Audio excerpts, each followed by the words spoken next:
ॐ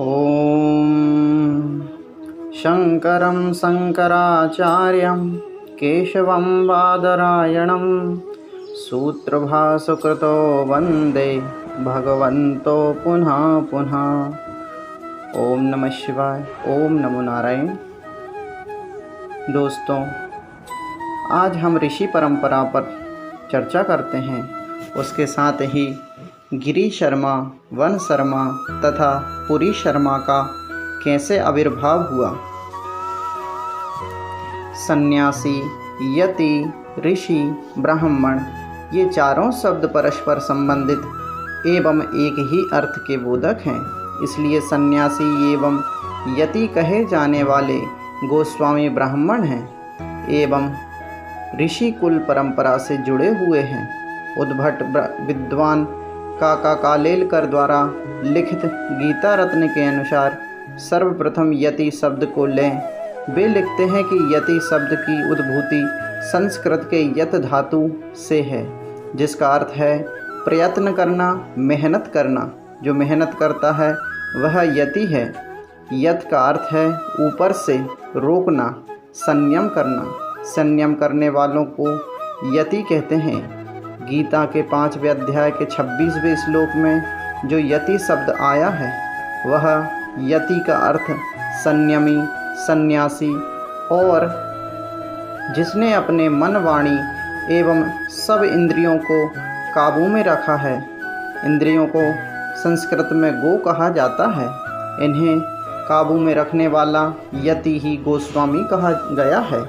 इसी कृति के 78वें पृष्ठ पर ऋषि के विषय में लिखा है कि जो जाता है, प्रगति करता है, ज्ञान ढूंढता है एवं पाता है, अज्ञान और दोषों का नाश करता है अथवा आत्मदर्शन करता है, वह ऋषि है। गीता भाष्य में श्री शंकराचार्य ने ऋषि शब्द का अर्थ दिया है सम्यक दर्शिनः सन्यासिनः।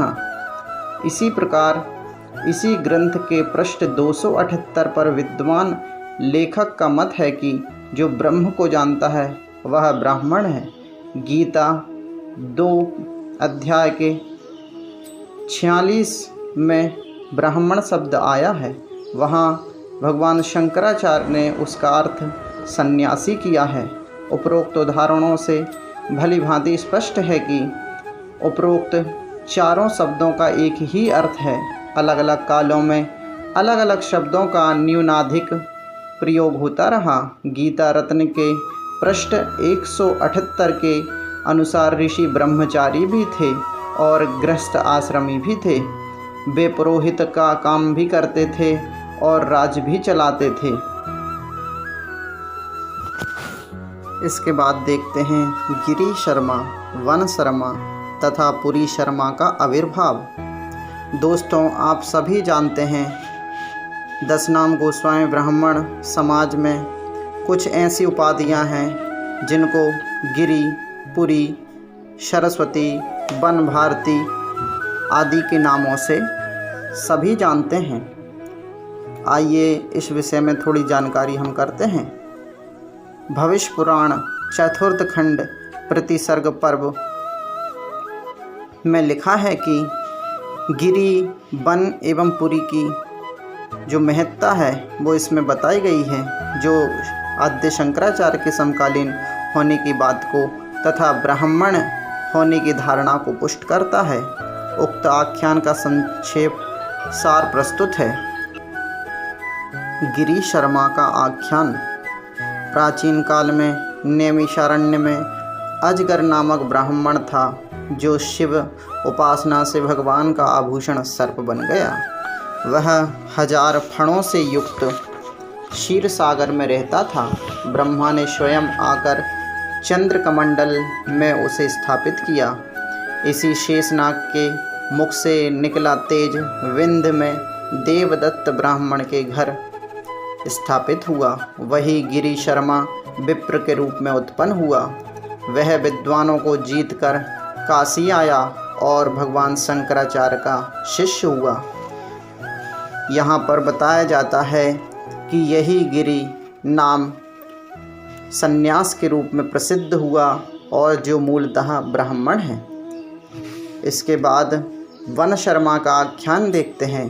पूर्व काल में प्रयाग में नैऋत्य नामक एक ब्राह्मण था, जो शिव आराधना से मरणोपरांत नैऋत्य रुद्र के नाम से विख्यात हुआ।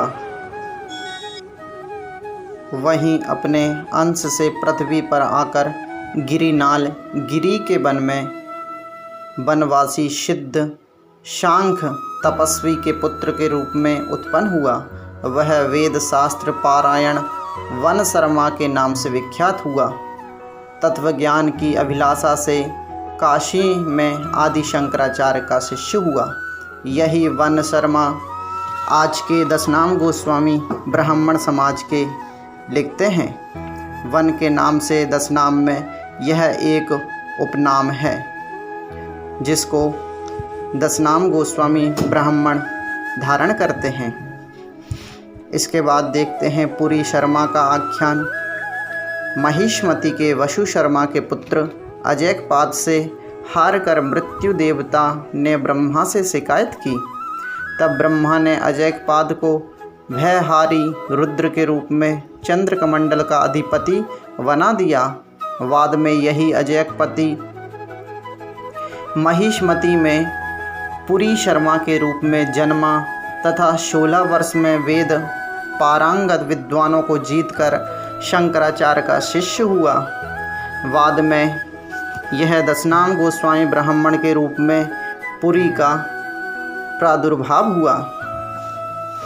भारतीय आख्यान।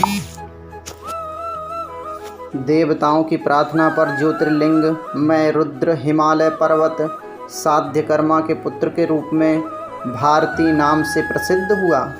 यह भी काशी में आकर भगवान आदि शंकराचार्य का शिष्य हुआ। यह भी दशनाम गोस्वामी ब्राह्मण समाज के लोग भारती उपनाम का उपयोग करते हैं, जो मूलतः ब्राह्मण ही है।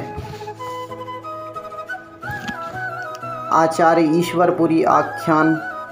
महिष्मति के धृत शर्मा की तपस्या से दिवाकर अर्थात सूर्य ने प्रसन्न होकर वहाँ की वंग देश में अपने अंश से उत्पन्न होकर देवकार करूँगा। धृत शर्मा ही द्विज पत्नी सुकन्या के यहाँ ईश्वरपुरी नाम से उत्पन्न हुए, जो कि चैतन्य महाप्रभु को जागृत करने वाले कहे जाते हैं।